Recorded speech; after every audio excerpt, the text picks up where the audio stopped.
কিয়ামতের আগে যে মালহামার যুদ্ধ হবে তখন রাসূল সাল্লাল্লাহু আলাইহি ওয়াসাল্লাম বলেছেন মালহামার যুদ্ধের সময় মুসলমানদের ফুস্তাদ বা তাবু হবে, শিবির হবে এই ফিলিস্তিনের দামেস্কের পাশে আল গৌতা নামে এক জায়গা আছে, ওই গৌতাতে।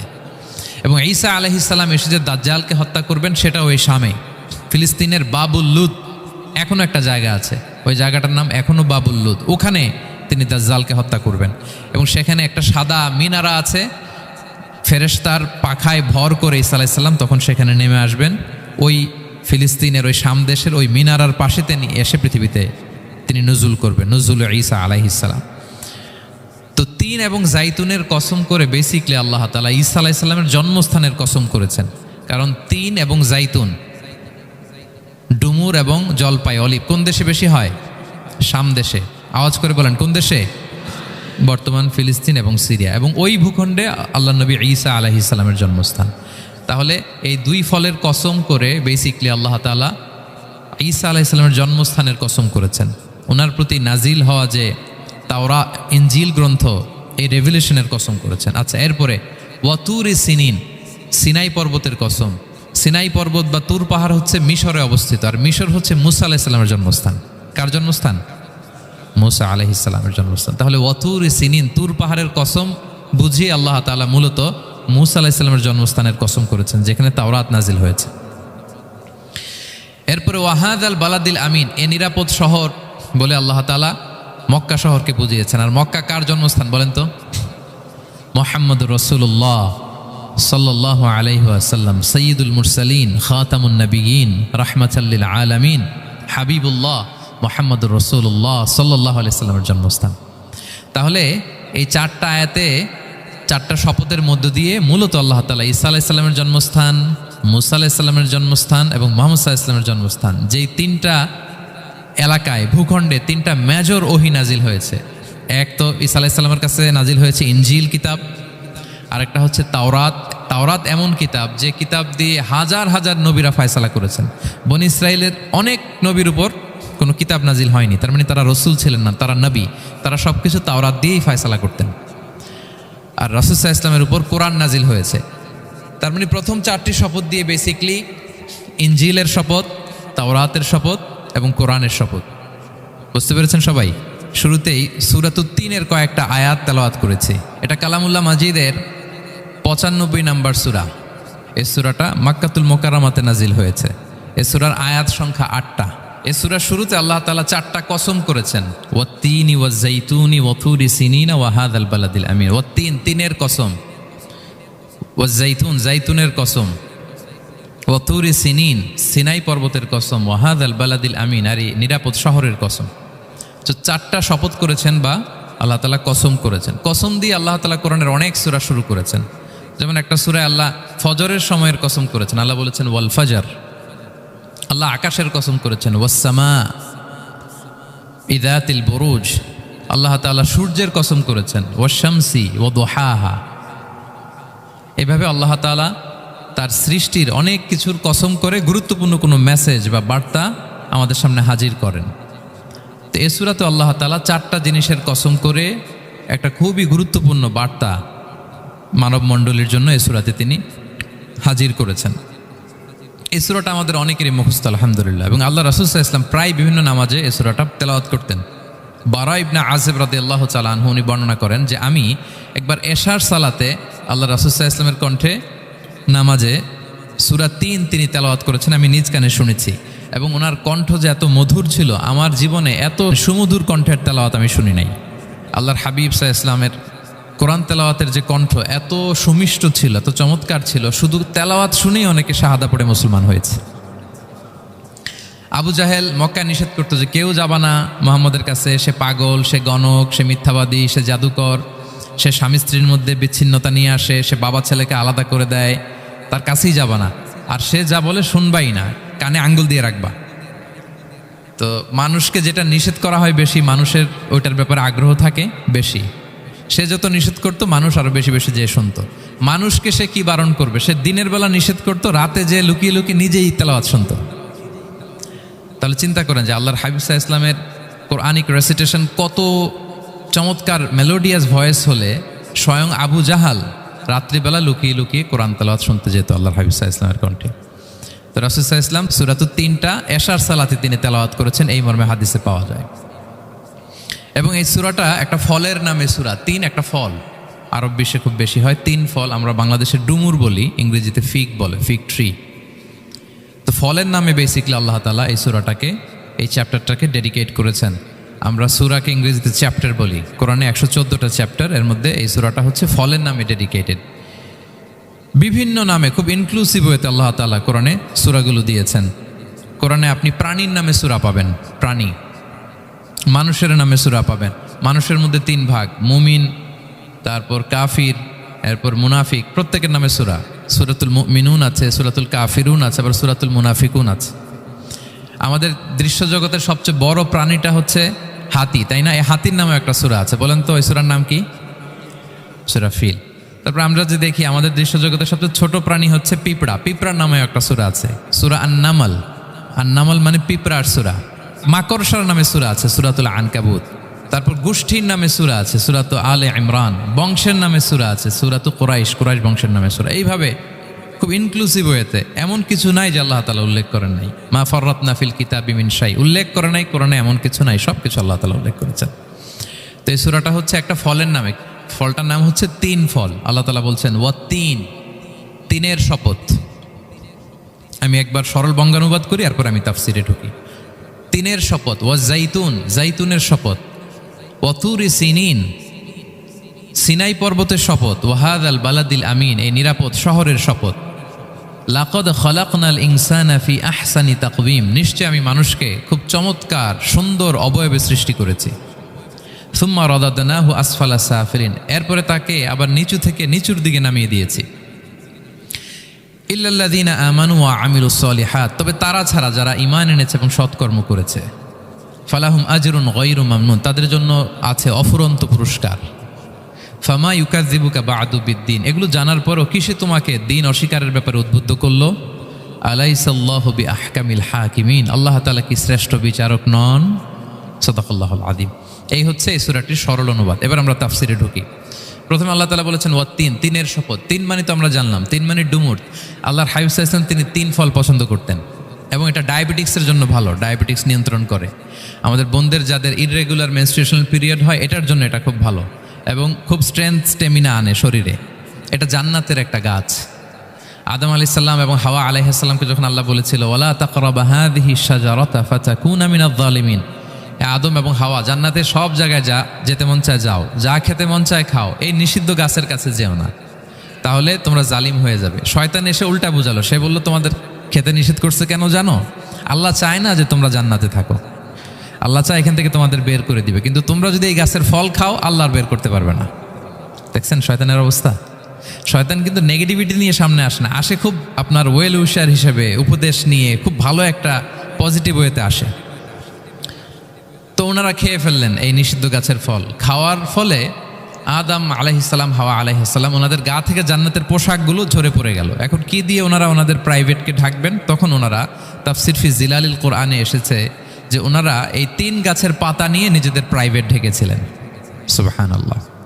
সেই তিন ফলের কসম আল্লাহ করলেন, ওয়াত-তিন, তিনের শপথ। এরপর আল্লাহ তাআলা বললেন ওয়াজ-জাইতুন, জাইতুনের শপথ। জাইতুন মানে হচ্ছে জলপাই। তো আল্লাহ তাআলা বললেন ওয়াজ-জাইতুন, জাইতুনের শপথ। জাইতুন মানে হচ্ছে জলপাই, ইংরেজিতে আমরা যেটাকে অলিভস বলি। তো আল্লাহ তিনের কসম করলেন এবং অলিভের কসম করলেন। দুইটাই খুব উপকারী ফল, এবং আল্লাহর হাবিব সাল্লাল্লাহু আলাইহি ওয়াসাল্লাম তিনি জলপাইও খুব পছন্দ করতেন। ওনার রেগুলার ফুড আইটেমের মধ্যে জলপাই ছিল, অলিভস ছিল। এটা পাহাড়ি এরিয়া, মরুভূমিতে হয়, এবং রাসূল সাল্লাল্লাহু আলাইহি ওয়াসাল্লাম বলেছেন কুলু যাইত ওয়াদ্দাহিনু ফাইন্নাহু মিন শাজারাতিন মুবারাকা, তোমরা অলিভ অয়েল এটা খেও এবং এটা গায়ে মালিশ করো, কেননা এটা বরকতময় একটা গাছের ফল, শাজারা মুবারাকা। এটা শরীরের ব্যাড কোলেস্টেরলকে কমিয়ে দেয়। দাড়িতে অ্যাপ্লাই করলে, চুলে অ্যাপ্লাই করলে সহজে পাকে না দাড়ি চুল, এবং স্কিনে অ্যাপ্লাই করলেও স্কিনের জন্য ভালো, স্কিনের জন্য বেশ ভালো। এটা যাদের সুযোগ হয় আপনারা দাড়িতে চুলে অ্যাপ্লাই করবেন, খাবেন। এটা খাওয়াও যায়। তাম্বুতু বিদ্দুহনি ওয়াসিবগিল লিল আখিলিন, কোরআনে এসেছে। এটা অয়েল হিসেবে ইউজ করে, আবার খাবার হিসেবেও ইউজ করা যায়। সালাদ ড্রেসিংয়ের ক্ষেত্রে কিন্তু অলিভ অয়েল আমরা ইউজ করি, ইদানিং পিজাতে খুব ইউজ করা হয় অলিভ, জলপাইটা।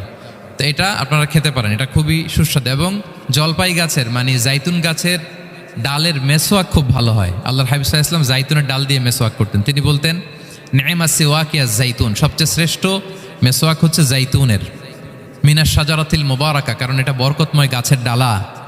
এবং ফাইন্নাহু সিওয়াকি ওয়া সিওয়াকুল আম্বিয়া মিন ক্বাবলি, এই জাইতুনের ডাল দিয়ে আমিও যেমনি মেসোয়াক করি, আমার আগে যত নবী পৃথিবীতে এসেছে সবাই জাইতুনের ডাল দিয়ে মেসোয়াক করত। আল্লাহ বলেন ওয়াতিনি ওয়াজ জাইতুন, তিনের শপথ আর জাইতুনের শপথ। এরপর আল্লাহ তাআলা বললেন ওয়াতুরি সিনিন, সিনাই পর্বতের শপথ।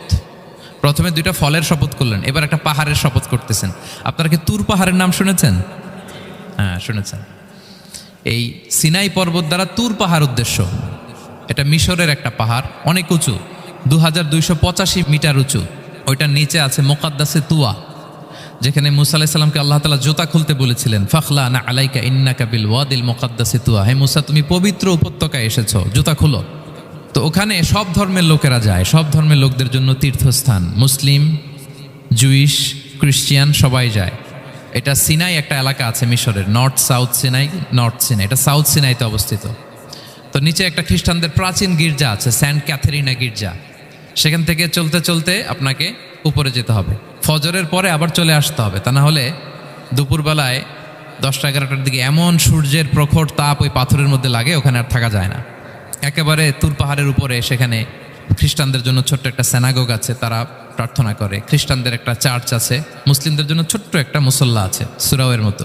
আল্লাহ ওই সিনাই উপত্যকার কসম করেছেন, ওয়াতুরি সিনিন, সিনাই উপত্যকার কসম। এখানেই আল্লাহ তাআলা মুসা আলাইহিস সালামকে তাওরাত দিয়েছিলেন, মেজর একটা আসমানি কিতাব দিয়েছিলেন। এবং সরাসরি মুসা আলাইহিস সালাম এই পাহাড়ের চূড়ায় বসে আল্লাহ তাআলার সাথে কথা বলতেন। ওয়াকাল্লামাল্লাহু মুসা তাকলিমা, উনি সরাসরি কথা বলতেন, এটা ওনার একটা স্পেশাল বৈশিষ্ট্য ছিল, ক্যারেক্টারিস্টিক্স।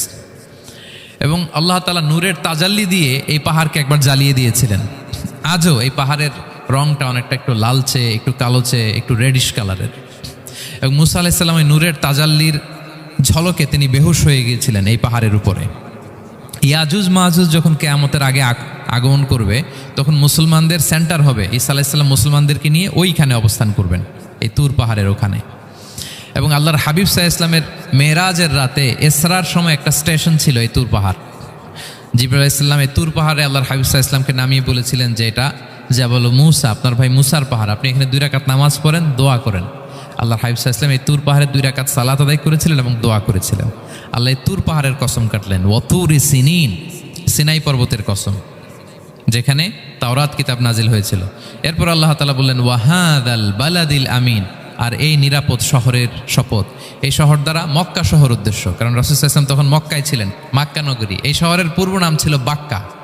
মক্কা নগরীকে বলা হয় উম্মুল কুরা, সব শহরের মা, সব শহরের সেন্টার, পৃথিবীর নাভিস্থল। এবং আল্লাহ তাআলা বলেছেন মান দাখালাহু কানা আমিনা, এখানে যে প্রবেশ করবে সে নিরাপদ। হেরেমের মধ্যে কিন্তু কাউকে আক্রমণ করা যায় না, কোনো খুনিও যদি ঢুকে যায় অ্যাটাক করা যাবে না। তো জাহেলি যুগে এমনটা ঘটতো, কারোর সাথে কারো শত্রুতা হলে, ধরেন যে একজন তার বাবাকে হত্যা করেছে, তো সে তাকে পেয়েছে, ওই লোক বাঁচার জন্য দৌড়াতে দৌড়াতে হেরেমের ভিতরে ঢুকে যেত, কারণ সে জানে যে হেরেমে ঢুকলে সে আমাকে মারবে না। তো পরে সে যখন হেরেম থেকে বেরোতো, আবার তার সাথে যুদ্ধ শুরু হতো। এবং এই শহরের এত মর্যাদার কারণ হচ্ছে সাইয়েদনা ইব্রাহিম আলাইহিস সালাম তিনি আল্লাহর কাছে দোয়া করেছিলেন যে রব্বি জাআল হাদা বালাদান আমিনা, হে আল্লাহ আপনি এই শহরকে নিরাপদ করেন, ওয়ারযুক আহলাহু মিনাস সামারাত, আর এই শহরের অধিবাসীদেরকে আপনি ফলমূল দিয়ে রিজিকের ব্যবস্থা করেন। এখনও দেখবেন যে সারা পৃথিবীতে যেই ফল নাই মক্কাতে ওই ফল আছে, সারা পৃথিবী থেকে ফল ওখানে যায়। এবং মক্কার নেইবরিং সিটি তায়েফ, সেখানে অনেক ফল উৎপাদিত হয়, এখানে আসে। নিরাপদ শহর বালাদান আমিনা। এবং আল্লাহর হাবিব সাল্লাল্লাহু আলাইহি ওয়াসাল্লাম বলেছেন যে এই মক্কা শহর আমার সবচাইতে প্রিয় শহর। বাধ্য হয়ে তিনি যখন হিজরত করলেন মদিনায়, সেদিন বারবার তিনি মক্কার দিকে পেছনে ফিরে ফিরে তাকান, আর কেঁদে কেঁদে তিনি বলতেছিলেন যে মাক্কাতু আহাব্বুল বিলাদ ইলাইয়া, মক্কা আমার কাছে সবচেয়ে প্রিয় নগরী। লাউলা উখরিজতু লামা খারাজতু, আমাকে যদি জোর করে বের করে দেয়া না হতো আমি কোনোদিন মক্কা ছেড়ে অন্য কোথাও যেতাম না। আল্লাহর হাবিব সাল্লাল্লাহু আলাইহি ওয়াসাল্লামের সবচেয়ে প্রিয় শহর ছিল মক্কা, এবং এটা আল্লাহর হাবিব সাল্লাল্লাহু আলাইহি ওয়াসাল্লামের জন্মস্থান, মাকান মাউলিদির রাসূল, রাসূল সাল্লাল্লাহু আলাইহি ওয়াসাল্লামের বিলাদাত হয়েছে এই শহরে। এবং এই শহরকে আল্লাহ বলেছেন মাসাবাতান লিন্নাসি ওয়া আমনা, মানুষের মিলনস্থল, কেন্দ্রস্থল, সারা পৃথিবী থেকে মানুষ ওখানে যায়। আপনি যে রমাদানে যদি মক্কায় যান, আল্লাহু আকবার, লক্ষ লক্ষ ওমরা পালনকারী সেখানে, ইউরোপ থেকে, আফ্রিকা থেকে, অস্ট্রেলিয়া থেকে, এশিয়া থেকে, সারা পৃথিবীর মানুষের মিলনস্থল। ওখানে গেলে আপনি দেখবেন মাসাবাতান লিন্নাসি ওয়া আমনা, নিরাপদ জায়গা এবং মানুষের মিলনস্থল। এটা এখানে এমন মসজিদ আল্লাহ রেখেছেন কাবা ঘরের চারদিকে, এটাকে বলা হয় মসজিদুল হারাম, যে মসজিদে 1 রাকাত সালাত পড়লে 1 লক্ষ রাকাতের সওয়াব হয়। আল্লাহর ঘরকে কেন্দ্র করে তাওয়াফের নির্দেশ দেওয়া হয়েছে, ওয়ালিয়া তাওয়াফু বিল বাইতিল আতিক। পৃথিবীর কোনো ঘরকে তাওয়াফ করা যায় না, কোনো ঘরকে, এই একটা মাত্র ঘর যেটাকে এর চারদিকে এরকম তাওয়াফ করা যায়। তাহলে এই পবিত্র ঘর, পবিত্র মসজিদ যেই শহরে অবস্থিত, সেই শহরের কসম আল্লাহ করেছেন। আল্লাহ বললেন ওয়াহাদাল বালাদিল আমিন, এই নিরাপদ শহরের কসম, মানে মক্কা শহরের কসম। আমরা আপাত দৃষ্টিতে আমাদের কাছে মনে হচ্ছে দুইটা ফলের কসম, একটা পাহাড়ের কসম, একটা নগরীর কসম। আসলে বেসিকলি আল্লাহ তাআলা এই 4টা শপথ দিয়ে 3 নবীর জন্মস্থান, 3 নবীর নবুয়তের কসম করেছেন। কিভাবে সেটা আমি মিলিয়ে দেই। এই যে প্রথমে যে আল্লাহ বলেছেন ওয়াত্তিনি ওয়া জাইতুন, 3 এবং জাইতুনের কসম। পৃথিবীতে সবচেয়ে বেশি 3 এবং জাইতুন কোথায় উৎপন্ন হয় জানেন? ফিলিস্তিনে। কোথায়? শাম দেশে, যেটা হাদিসের পরিভাষায় বলা হয় শাম, বর্তমান ফিলিস্তিন এবং সিরিয়া মিলে।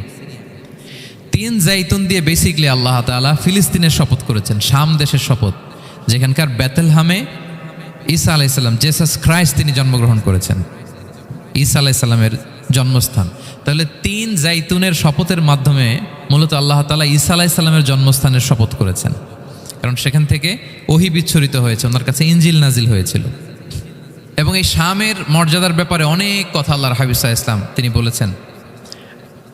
আল্লাহ রাসূল সাল্লাল্লাহু আলাইহি ওয়াসাল্লাম যখন মেরাজে যান, তখন মক্কা থেকে এই শাম দেশে ফিলিস্তিনের বাইতুল মাকদাসে রাসূল সাল্লাল্লাহু আলাইহি ওয়াসাল্লামকে নিয়ে যাওয়া হয়েছিল। এবং রাসূল সাল্লাল্লাহু আলাইহি ওয়াসাল্লাম প্রায় বলতেন তুবা আলি শাম, শামের জন্য বরকত, কেননা ফেরেশতারা তাদের রহমতের পাখা শাম দেশের উপর বিছিয়ে রেখেছে। এবং তিনি বলতেন ফিতনার সময় আলাইকুম বিশাম, তোমরা শামে যেও, শামে থেকো। এবং তিনি দোয়া করেছেন আল্লাহুম্মা বারিক লানা ফি শামিনা, আল্লাহ তুমি আমার শাম অঞ্চলে আল্লাহ তুমি বরকত দিও। এবং হাদিসে এসেছে এই শামই হচ্ছে আরদুল মাহশার, এখানেই হাসর হবে। শাম অঞ্চলকে বিস্তীর্ণ করে এখানেই ময়দানুল মাহশার আল্লাহ তাআলা কায়েম করবেন, হাসরের ময়দান এখানেই হবে। এবং সেখানেই হচ্ছে সানিউল কিবলাতাইন, আমাদের আগের কেবলা কিন্তু বাইতুল মাকদাসের দিকে ছিল, যেটা শামে অবস্থিত, ফিলিস্তিনে বাইতুল মুকাদ্দাস, যেই মসজিদে নামাজ পড়লে 1 রাকাতে 500 রাকাতের সওয়াব। 3টা মসজিদে সালাত পড়লে স্পেশাল ভার্চুর কথা আছে, এর বাইরে আর অন্য মসজিদের বিশেষ কোনো ফজিলত নাই, বাকি সব মসজিদ সমান। এক হচ্ছে মসজিদুল হারাম, 1 রাকাতে 1 লক্ষ রাকাত।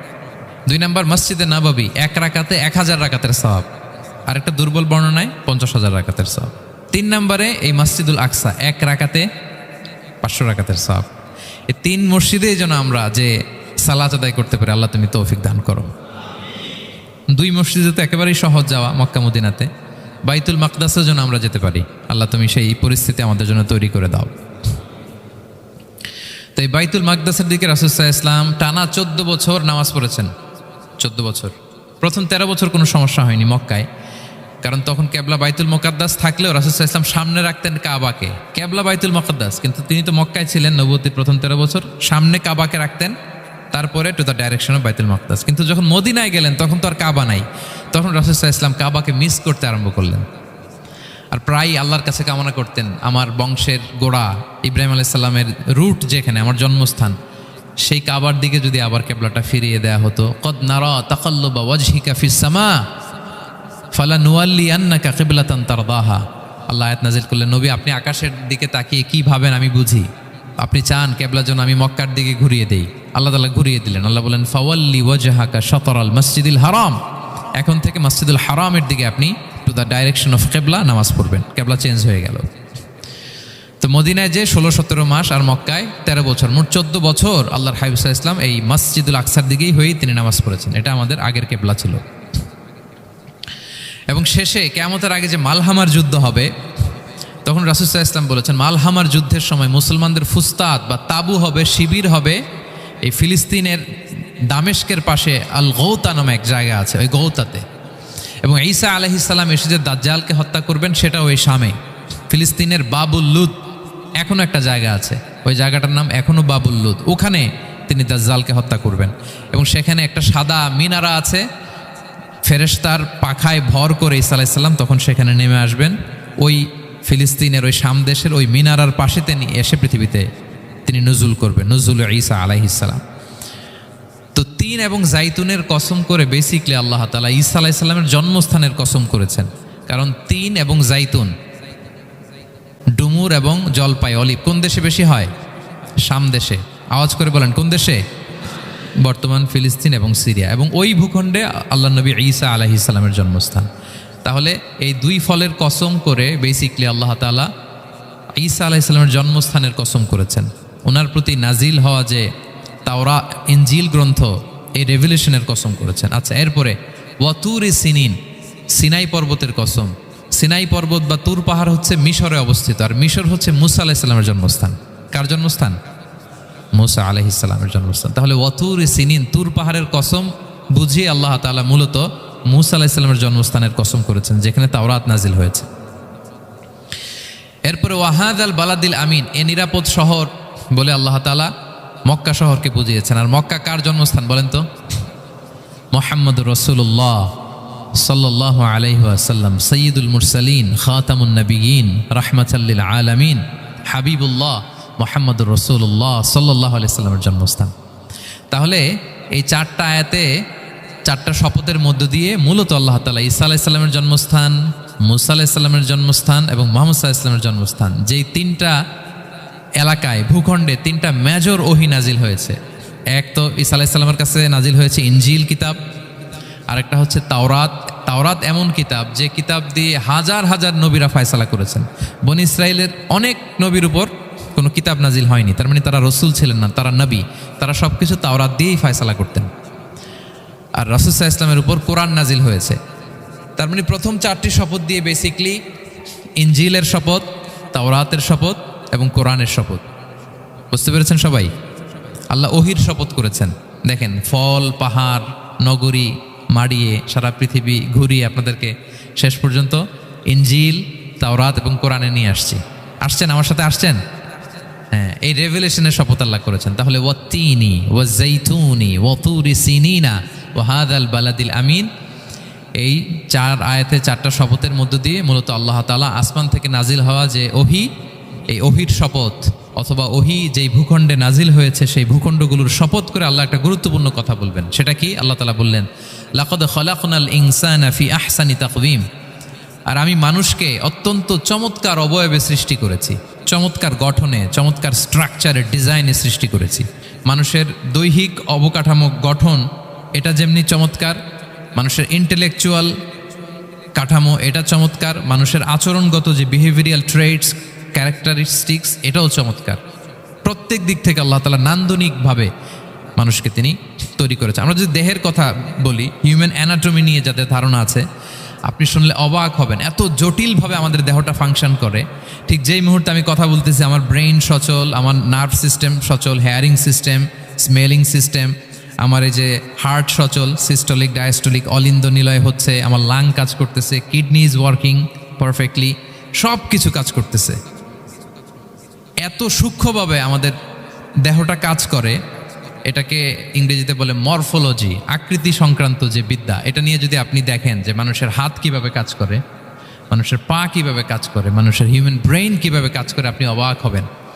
এবং আল্লাহর যে সেট আপ, লাকাদ খালাকনাল ইনসানা ফি আহসানি তাকওয়িম, নিশ্চয় আমি মানব জাতিকে চমৎকার অবয়বে তৈরি করেছি। আপনি যদি অবয়বটা দেখেন, আমাদের স্ট্রাকচার এর চেয়ে সুন্দর করে আর তৈরি করা যেত না, এর চেয়ে সুন্দর আর হতে পারে না। যেখানে যা দেয়ার, মাথার চুল থেকে পায়ের নখ পর্যন্ত, আপনি একটা ডিজাইনে, স্ট্রাকচারে, সেট আপে আপনি ভুল ধরতে পারবেন না। যেখানে যেটা দরকার আপনি একটু খেয়াল করে দেখেন যে এই যে আমাদের চোখ,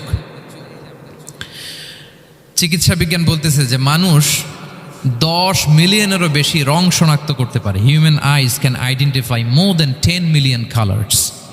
10 মিলিয়নেরও বেশি রং আমরা আমাদের চোখ দিয়ে শনাক্ত করতে পারি। সুবহানাল্লাহ, সুবহানাল্লাহ বিহামদি।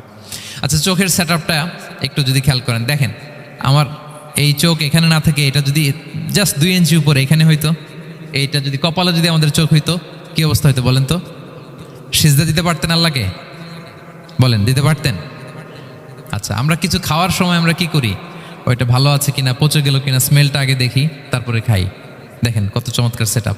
একটু খেয়াল করেন, এই নাকের সেট আপ যদি এইখানে না থাকে, আমাদের নাক যদি পেছনে থাকতো, খাওয়ার সময় খাবারটা বাসি কিনা, ভালো আছে কিনা কি করতেন? লাকাদ খালাকনাল ইনসানা ফি আহসানি তাকওয়িম। আচ্ছা দেখেন, এই যে আমরা কান দিয়ে শুনি, এই যে কান পেঁচানো, মনে করেন না যে এমনি এমনি পেঁচানো, এই পেঁচানো, এটাই পথ না থাকলে আমরা শুনতেই পেতাম না। এটা এমনভাবে সেট আপ করা, এটাই ইথারে ভাষা তরঙ্গকে এয়ার ড্রামের ভেতরে সুন্দরভাবে ইনপুট করে, নাহলে আমরা শুনতে পেতাম না। আপনার এই কান কেটে ফেলে দিলে আপনি শুনতে পারবেন না। এটা এইভাবেই যেতে হবে, সুরঙ্গটা এইভাবে তৈরি হইতে হবে। আচ্ছা দেখেন, আপনার কান, এই কান যদি এইখানে না থেকে আপনার ডান বগলের নিচে হইতো, বাম কান যদি বাম বগলের নিচে হইতো, তাহলে কি হইতো বলেন? আজকে আমার ওয়াজ কিভাবে শুনতেন বলেন দেখি, কিভাবে শুনতেন? বুদ্ধি আছে বলে যে হুজুর এইভাবে শুনতাম। সুবহানাল্লাহ, সুবহানাল্লাহ। লাকাদ খালাকনাল ইনসানা ফি আহসানি তাকওয়িম। আমি মানুষকে সবচেয়ে সুন্দর সর্বোত্তম গঠনে তৈরি করেছি। দেখেন, কান দুটো ওইখানে থাকলে কথা শুনতে হইলে হাত উঁচু করে রাখা লাগতো। আল্লাহ, আপনি একটা একটা অঙ্গ দেখেন, ঠিক যেখানে যেটা যেভাবে সেট করা দরকার, আল্লাহ তাআলা দয়া করে অনুগ্রহ করে ঠিক সেভাবে তিনি সেট করেছেন। আমাদের চেহারার মধ্যে দেখেন এক একজনের এক এক রং। ওয়াখতিলাফু আলসিনাতিকুম ওয়া আলওয়ানিকুম ইন্না ফি যালিকা লাআয়াতুন লিল আলিমিন। আল্লাহ বলেন, তোমাদের ভাষার ভিন্নতা দিয়েছি, তোমাদের গায়ের রঙের ভিন্নতা, একজনের চেহারার সাথে আরেকজনের মিল নাই, একজনের ফিঙ্গারপ্রিন্টের সাথে। আয়াহসাবুল ইনসানু আল্লান নাজমাআ ইযামা বালা কাদিরিনা আলা আন নুসাউইয়া বানানা। মানুষ ভেবেছে সে মারা গেলে তাকে আমি তার অস্থি, মজ্জা, হাড়, গোশত, চামড়া জোড়া লাগাতে পারবো না। আরে তার আঙ্গুলির অগ্রভাগ পর্যন্ত আমি সুবিন্যস্ত করে আমার কাছে রেখে দিয়েছি, ফিঙ্গারপ্রিন্ট। আমাদের ফিঙ্গারপ্রিন্টগুলো আল্লাহর কাছে সংরক্ষিত, একজনের ফিঙ্গারপ্রিন্টের সাথে আরেকজনেরটা মিলে না।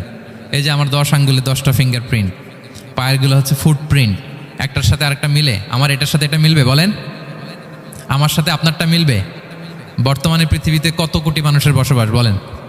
এই যত মানুষ পৃথিবীতে আছে, একজনের আঙ্গুলের ছাপের সাথে, এই যে বায়োমেট্রিক্যাল অথেন্টিকেশন যে আমরা করি, একজনের ফিঙ্গারপ্রিন্টের সাথে আরেকজনের ফিঙ্গারপ্রিন্টের মিল নাই। একজনের ফুটপ্রিন্টের সাথে ফুটপ্রিন্ট মিল, ইভেন একজনের আই প্রিন্টের সাথে। আমাকে একজন ওনার হসপিটালে নিয়ে গেল ঢাকায়, তো উনি ওনার দরজা খুলতেছে আই প্রিন্ট দিয়ে, মানে উনি না গেলে খুলে না। উনি আর ওনার খুব কাছের স্টাফ, এটা গুরুত্বপূর্ণ একটা অফিস। তো উনি চোখ দিল, আই প্রিন্ট নিল, এরপরে দরজা খুলে যাচ্ছে। দেখেন, একজনের আই প্রিন্টের সাথে আরেকটা আই প্রিন্ট মেলে না। সুবহানাল্লাহ। প্রিয় ভাইরা, একজনের ফিঙ্গারপ্রিন্টের সাথে আরেকজনের ফিঙ্গারপ্রিন্টের কোনো মিল আছে পৃথিবীতে? ফুটপ্রিন্টের সাথে, আই প্রিন্টের সাথে। কারণ ডিজাইনারটা কে বলেন তো? হুয়াল্লাযী ইউসাউবিরুকুম ফিল আরহামি কাইফা ইয়াশা। মায়ের পেটে থাকতেই আল্লাহ তাআলা এগুলো ডিজাইন করে দিয়েছেন। আমি কেমন হব, আমার বৈশিষ্ট্য কেমন হবে, এই যে আমি যে আমার বাবা দাদা 14 পুরুষের ডিএনএ বয়ে বেড়াই, এগুলো সব নিয়ে আমার বৈশিষ্ট্য, আমার কণ্ঠস্বর, আমার ক্যারেক্টারিস্টিক্স, আমার ফিচার কেমন হবে, সব তিনি আল্লাহ তাআলা মায়ের পেটে থাকতেই ডিজাইন করে দিয়েছেন। সুবহানাল্লাহ। আল্লাহ বলছেন, লাকাদ খালাকনাল ইনসানা ফি আহসানি তাকওয়িম। প্রিয় ভাইরা, কসম করার পরে আল্লাহ যে কথাটা বলেন, এটা অনেক গুরুত্বপূর্ণ, খুবই গুরুত্বপূর্ণ বার্তা। আল্লাহ চারটা কসম করে, তিনটা নবীর জন্মস্থানের শপথ করে তিনি বললেন, লাকাদ খালাকনাল ইনসানা ফি আহসানি তাকওয়িম। নিশ্চয় আমি অত্যন্ত চমৎকার আকৃতিতে মানুষকে তৈরি করেছি। মানুষের গঠন এরকম, মাথা থেকে পা পর্যন্ত। আমি তো দু একটার কথা বললাম, চোখ, নাক, কান। আপনি একটা একটা করে যদি ধরেন, আমাদের হেয়ারিং সিস্টেম কিভাবে কাজ করে, হেয়ারিং নার্ভ কিভাবে কাজ করে, আমাদের সেন্সেশন কিভাবে কাজ করে, আমাদের ব্রেন কিভাবে কাজ করে। আমাদের এক একজনের ব্রেন 1.5 কেজি ওজন, 3 পাউন্ডের মতো একটা সুস্থ মানুষের অ্যাভারেজ ব্রেনের ওজন। এই ব্রেনের মেমোরি হচ্ছে 2.5 মিলিয়ন গিগাবাইট। আপনার মোবাইলে স্পেস কত বলেন, মেমোরি কত?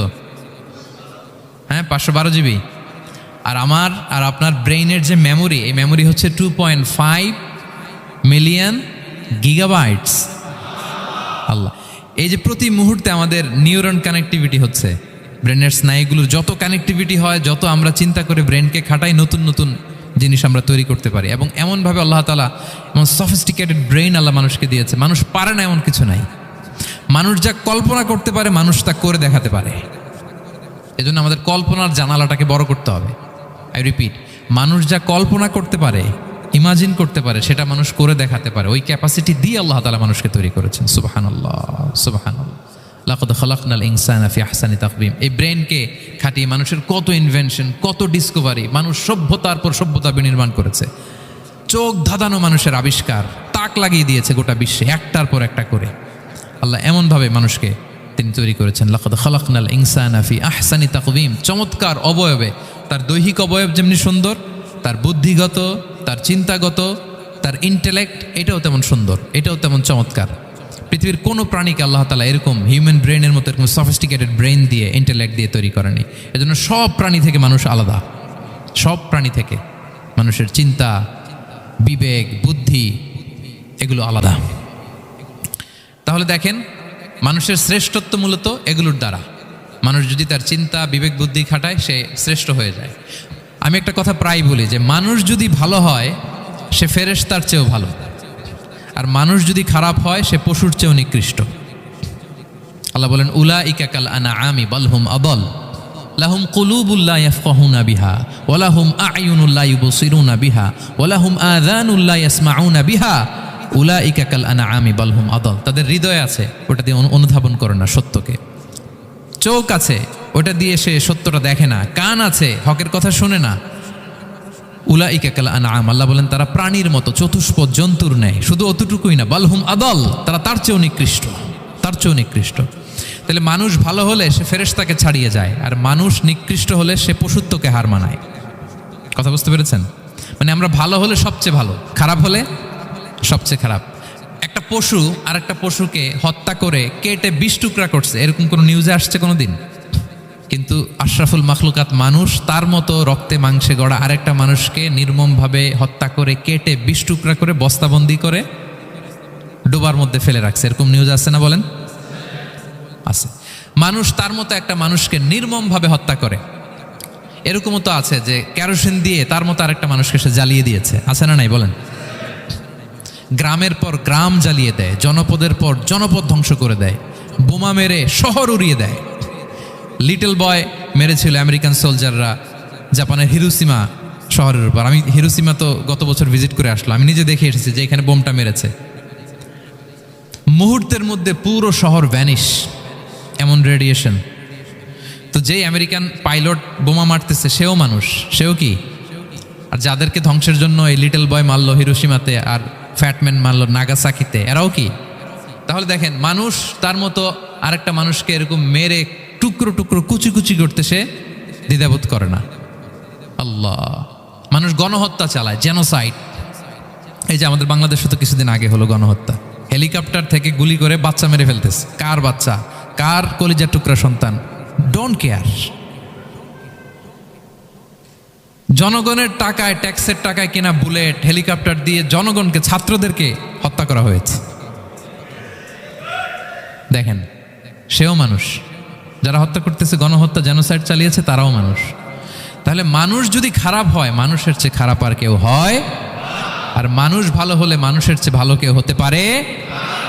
মানুষ এমন জায়গায় যেতে পারে যেখানে ফেরেশতারাও যেতে পারে না। জিবরাইল ইসলামের যাওয়ার সীমানা যেখানে শেষ, মুহাম্মদ সাল্লাল্লাহু আলাইহি ওয়াসাল্লামের ঊর্ধ্ব জগতের কাহিনী সেখান থেকে শুরু। আল্লাহু আকবার। তাহলে মানুষ ভালো হলে ফেরেশতাকে ছাড়ায়, মানুষ খারাপ হলে পশুত্বকে হার মানায়। So the decision is yours. রাস্তা দুইটা, আপনি কোন দিকে যাবেন? আপনি কি ডান দিকে জান্নাতের পথে যাবেন নাকি বাঁ দিকে জাহান্নামের পথে যাবেন? সিদ্ধান্ত আপনার। আল্লাহ তাআলা বললেন, লাকাদ খালাকনাল ইনসানা ফি আহসানি তাকওয়িম। আমি মানুষকে চমৎকার আকৃতিতে তৈরি করেছি। হাতের মেকানিজম কি, পায়ের মেকানিজম কি, আমার চেয়ে আপনারাও ভালো জানেন। এগুলো ঘন্টার পর ঘন্টা আপনি বলতে পারবেন যে কেমনভাবে আল্লাহ তাআলা তৈরি করেছেন। আল্লাহ বলেন, মানুষকে আমি অত্যন্ত চমৎকার আকৃতি দিয়ে তৈরি করেছি। তার সৃষ্টিগত কাঠামো, তার বুদ্ধিবৃত্তিক কাঠামো, তার চিন্তাগত কাঠামো, তার আচরণগত কাঠামো, তার নৈতিকতায় তাকে এমন উচ্চ মর্যাদার আসন আমি দিয়েছি, এটা যদি সে অ্যাচিভ করে, বিলং করে, তাহলে তার চেয়ে শ্রেষ্ঠ কেউ আর হতে পারে। কিন্তু আল্লাহর দেয়া এই ক্যাপাসিটিগুলো, এই নেয়ামাগুলো যদি সে অ্যাকসেপ্ট না করে, সে যদি পশুত্বের পথে হাঁটে, সে যদি শয়তানের দেখানো পথে হাঁটে, তাহলে সে এত নিচে যাবে, অন্য কেউ আর এত নিচে যেতে পারে না। মানুষ যত নিচে যেতে পারে, ফেরেশতারাও অত নিচে যেতে পারবে না, জিন জাতিও পারবে না, কোনো প্রাণীর পক্ষে যাওয়া সম্ভব না। তাহলে মানুষকে আল্লাহ তাআলা এমন সফিস্টিকেটেড ওয়েতে তৈরি করেছেন, চাইলে সে সবার উপরে যেতে পারে, আবার চাইলে আল্লাহর দেয়া নেয়ামতগুলোকে যদি সে ভিন্ন খাতে প্রবাহিত করে, সে সবচেয়ে নিকৃষ্ট হতে পারে। সেটাই আল্লাহ বললেন, সুম্মা রাদাদনাহু আসফালা সাফিলিন, এরপরে তাকে আমি হীন থেকে হীনতর করেছি, নিচ থেকে আরো নিচে নিয়েছি। সে যখন ঈমান আনে না, সে যখন সৎকর্ম করে না, সে যখন আল্লাহর শেখানো আল্লাহর দেখানো রাস্তায় সে চলে না, সে যখন তার নফসের কথা শুনে, সে যখন তার প্রবৃত্তির গোলাম সাজে, সে সবচেয়ে নিকৃষ্ট হয়। আসফালা সাফিলিন মানে একেবারে নিচে, এর নিচে আর নাই।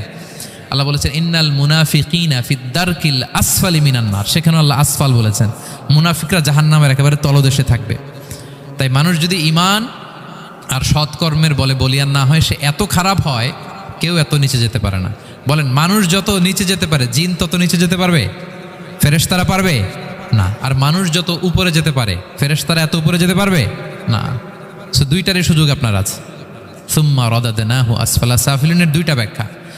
কোনো মুফাসসির বলেছেন যৌবনের পর, যৌবনে থাকে শক্তিশালী, বার্ধক্যের সময় যখন সে নুয়ে যায়, ছোট হয়, সে একেবারে দুর্বল হয়ে যায়, সেটা বোঝানো হয়েছে। আর অন্যান্য মুফাসসিরিন একরাম বলেছেন না, আল্লাহর দেওয়া এই নেমা ক্যাপাসিটি যখন সে সঠিক পথে কাজে লাগায় না, সে যখন প্রবৃত্তির অনুসরণ করে, সে তখন এত খারাপ হয়, এত নিচ থেকে নিচুতর হয়, এত হীন থেকে হীনতর হয়, তার চেয়ে হীনতর আর কেউ তখন হতে পারে না। সেখান থেকে বাঁচার দুটি রাস্তা আল্লাহ বলেছেন। আল্লাহ বলছেন ইল্লাল্লাযীনা আমানু ওয়া আমিলুস সলিহাত, তবে যারা ঈমান আনে এবং সৎকর্ম করে তারা ছাড়া। তারা ওই নিচু থেকে নিচুতর নয়, তারা শ্রেষ্ঠতর। ঈমান এবং সৎকর্ম, ঈমান এবং আমলে সালেহাত। কোরআনের অনেক জায়গায় আপনি আয়াতটা পাবেন, ইন্নাল্লাযীনা আমানু ওয়া আমিলুস সলিহাতি কানাত লাহুম জান্নাতুল ফিরদাউসি নুজুলা, নিশ্চয়ই যারা ঈমান এনেছে সৎকর্ম করেছে তাদের জন্য আমি জান্নাতে ফেরদাউস রেখে দিয়েছি। আল্লাহ বলেন তারা নিকৃষ্ট হবে না যারা ঈমান এনেছে সৎকর্ম করেছে। যারা কি এনেছে? ঈমান, আর কি করেছে? সৎকর্ম করেছে। ইল্লাল্লাযীনা আমানু, যারা ঈমান এনেছে সৎকর্ম করেছে, ফালাহুম আজরুন গায়রু মামনুন, তাদের জন্য রয়েছে অফুরন্ত পুরস্কার, মানে জান্নাত। তাদের জন্য কি? ওই জান্নাতে যেতে আমরা চাই কি চাই না বলেন? রাস্তা কয়টা? এটা চলে গেছে ডান দিকে, এটার গন্তব্য হচ্ছে ডেস্টিনেশন জান্নাতুল ফেরদাউস। আর এটা শয়তানের পথ, এটা আপনার প্রবৃত্তির দেখানো পথ, এটা চলে গিয়েছে জাহান্নামে। So now the decision is years. আপনার ডিসিশন, কোন দিকে যাবেন, ডানে না বায়ে? জান্নাতে না জাহান্নামে? জান্নাতে যেতে চাই আমরা। ফালাহুম আজরুন গায়রু মামনুন, তাদের জন্য আছে অফুরন্ত নেয়ামত, অফুরন্ত পুরস্কার। আমরা যেন সেই পুরস্কার লাভে ধন্য হতে পারি, আমরা সবাই বলি আমিন। আল্লাহ বলেন এইভাবে চারটা কসম করার পরে, এত গুরুত্বপূর্ণ বার্তা হাজির করার পরে, তোমার ঘুমন্ত বিবেককে জাগিয়ে তোমাকে বার্তা দেওয়ার পরেও কিভাবে তুমি অস্বীকার করতে পারো আখিরাতকে? ফামা ইউকাযযিবুকা বা'দু বিদ্দিন, এরপরেও কোন বিবেকে, কোন আকলে, কোন সাহসে তুমি কর্মফল দিবসকে অস্বীকার করো? কোন সাহসে? এখানে দিন দ্বারা উদ্দেশ্য কর্মফল। ভালো করলে যে ভালো পাবে, খারাপ করলে যে খারাপ পাবে, দিনের অনেক অর্থ, এটার তাফসিরে গেলে সময় কুলাবে না। ফামা ইউকাযযিবুকা বা'দু বিদ্দিন, এরপরেও কর্মফলকে অস্বীকার করার সাহস তুমি কোত্থেকে পাও? কিসে তোমাকে উদ্বুদ্ধ করে কর্মফল দিবসকে অস্বীকার করতে? আলাইসাল্লাহু বিআহকামিল হাকিমিন, আল্লাহ তাআলা কি শ্রেষ্ঠ বিচারক নন? সূরা আবু দাউদে আল্লাহর হাবিব সাল্লাল্লাহু আলাইহি ওয়াসাল্লাম বলেন, কেউ যদি সূরাতুত তিন তেলাওয়াত করে, করতে করতে যদি শেষ আয়াতে চলে আসে, আর সে যখন পড়ে আলাইসাল্লাহু বিআহকামিল হাকিমিন, আল্লাহ তাআলা কি শ্রেষ্ঠতম বিচারকদের মধ্যে সর্বশ্রেষ্ঠ বিচারক জাজ নন? তখন সে যেন উত্তর দেয়, এটা তো আল্লাহর প্রশ্ন। আলাইসাল্লাহু বিআহকামিল হাকিমিন, আল্লাহ আমাদেরকে প্রশ্ন ছুড়ে দিয়েছেন যে আল্লাহ তাআলা কি শ্রেষ্ঠ বিচারক নন? তখন যে তেলাওয়াত করে সে যেন বলে বালা বালা ওয়া আনা আলা যালিকা মিনাশ শাহিদিন। বালা মানে অবশ্যই, হ্যাঁ আল্লাহ অবশ্যই আপনি শ্রেষ্ঠ বিচারক, আর আপনি যে শ্রেষ্ঠতম বিচারক এই সাক্ষী আমি দিচ্ছি, এই ঘোষণা আমি দিচ্ছি। পড়েন সুবহানাল্লাহ। আপনি দেখবেন মসজিদুল হারামে, হারামাল মাক্কিতে যখন তেলাওয়াত করে ইমাম সাহেবরা, এই আয়াতের পরেই যদি রুকুতে যায় দেখবেন ফিস ফিস করে বলে যে বালা বালা ওয়া আনা আলা যালিকা মিনাশ শাহিদিন। আমি নিজে শুনেছি, দেখবেন ওনার এটা পরে, কারণ আল্লাহ এখানে প্রশ্ন ছুড়ে দিয়েছেন। আর উত্তর হিসেবে বলতে হবে বালা ওয়া আনা আলা যালিকা মিনাশ শাহিদিন, আল্লাহ অবশ্যই আপনি শ্রেষ্ঠ বিচারক। আল্লাহর চাইতে শ্রেষ্ঠ বিচারক আর হতে পারে? আমরা কত লাকি যে আল্লাহর আহকামুল হাকিমিন হিসেবে বিচারক পেয়েছি। আমাদের বিচার যদি অন্য কেউ করতো, নিজেরা যদি নিজেদের, আল্লাহ যদি বলতো তোরটা বিচার তুই কর আর তোরটা তুই কর, কি অবস্থা হইতে বলেন? যার সাথে যার শত্রুতা আছে ওইখানে দেখাই দিত। কিন্তু আমরা বিচারক হিসেবে পেয়েছি কাকে? আল্লাহ কি পার্সিয়ালিটি করবে বিচারে? স্বজনপ্রীতি করবে? কারো উপর জুলুম করবে? কাউকে ঠকাবে? আল্লাহ বলেন ওয়ামা আনা বিযাল্লামিল লিল আবিদ, আমি কখনো আমার বান্দার উপর জুলুম করি না। নাদাউল মাওয়াজিনাল কিসতা লিয়াউমিল কিয়ামা, কিয়ামতের দিন আমি মিজান নামে এমন এক ন্যায় বিচারের মানদণ্ড স্থাপন করব, ফালা তুযলামু নাফসুন শাইআ, এক বিন্দু পরিমাণ কেউ মাজলুম হবে না। এক বিন্দু পরিমাণ কেউ মাজলুম হবে না। এজন্য দুনিয়াতে যদি বিচার না পান, আল্লাহর দরবার বিচারটা দিয়ে রাখেন, সেদিন বিচার হবে। আহকামুল হাকিমিন আপনারা ঠকাবে না। দুনিয়াতে বিচার পান নাই, মাজলুম হয়েছেন, মানুষ ভুল বুঝছে, কেউ আপনার ঠিক মতো বুঝে নাই, আপনার কথাটা কাকে বলবেন? বিপদে পড়লে ক্রাইসিস মোমেন্টে কাকে শেয়ার দিবেন? না ফেসবুকে শেয়ার দিবেন? আমরা তো ফেসবুকে শেয়ার দিয়ে দিই এখন। ফেসবুকে শেয়ার দেওয়ার আগে, বন্ধুকে শেয়ার দেওয়ার আগে, স্ত্রীর কাছে শেয়ার করার আগে আমার সমস্যার কথা আগে শেয়ার করব কাকে? কারণ আলাইসাল্লাহু বি আহকামিল হাকিমিন, আল্লাহ বলছেন আমি কি শ্রেষ্ঠ বিচারক নই? বালা বালা ইয়া রব ওয়া আনা আলা যালিকা মিনাশ শাহিদিন, অবশ্যই আল্লাহ আপনি শ্রেষ্ঠ বিচারক। ক্লিয়ার হয়েছে না সবার কাছে? শপথ কয়টা ছিল? 4টা। মূলত নবুয়তের শপথ, তাই না? নবুয়ত আমাদের জন্য সবচাইতে বড় নেয়ামত। কারণ নবীরা যদি আমাদেরকে এই তথ্যগুলো না দিতেন, আমরা জান্নাত জাহান্নাম চিনতাম? ভাইরা বলেন তো, আখেরাত চিনতাম? এই যে আখেরাত হবে, পুলসিরাত হবে, day of judgement, day of accountability, আল্লাহর সুপ্রিম কোর্টের কাঠ গড়ায় পাই টু পাই হিসাব দিতে হবে, নবীরা না এসে বললে আমরা এত বুঝতাম না। নবীরা জান্নাত জাহান্নাম চিনিয়েছে, আল্লাহর বিশদ পরিচয় আমাদের সামনে তুলে ধরেছে, আখিরাতের পরিচয়, লাইফ আফটার ডেথ কিরকম হবে, সব কিছু আমাদের কাছে তুলে ধরেছে। সো নবুয়ত আল্লাহ তাআলার পক্ষ থেকে অনেক বড় নেয়ামত। 2 নম্বর নেয়ামত হচ্ছে আল্লাহ তাআলা আমাদেরকে যে ক্যাপাসিটি দিয়েছে, বুদ্ধিমত্তা, ইন্টেলেক্ট, বিচার বিশ্লেষণ, যেটা দিয়ে আমরা অন্যান্য সব প্রাণী থেকে আলাদা, এটাও আল্লাহর বড় নেয়ামত। এই নেয়ামতের শুকরিয়া যেন আমরা করি। এবং আমি যেটা বলেছি, মানুষ যেটা কল্পনা করতে পারে সেটা সে করেও দেখাতে পারে। সো আল্লাহ তাআলা যাকে যেই কোয়ালিটি দিয়েছে, ক্যাপাসিটি দিয়েছে, আমরা যেন এই নেয়ামতের শুকরিয়া করি। নেয়ামতের শুকরিয়া করলে এই নেয়ামত দেওয়ার ধারাবাহিকতা এটা বাড়িয়ে দেয় কে? লা ইন শাকারতুম লা আযীদান্নাকুম ওয়া লা ইন কাফারতুম ইন্না আযাবি লাশাদীদ। শুকরিয়া করলে নেয়ামত আরো বাড়িয়ে দেব। তাহলে প্রথম নেয়ামত ছিল নবুওয়াত, প্রফেটহুড, প্রফেসি, এটা অনেক বড় নেয়ামত। এই রেভেলেশন এসে আমাদেরকে এনলাইটেন করেছে।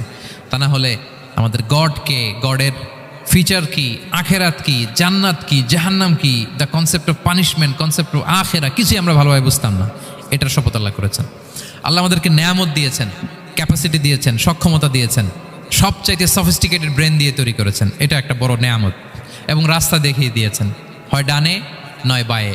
এবং তিনি আশ্বাস দিয়েছেন যে তোমাদেরকে সঠিক ফায়সালার মাধ্যমে বিচার করা হবে সেদিন।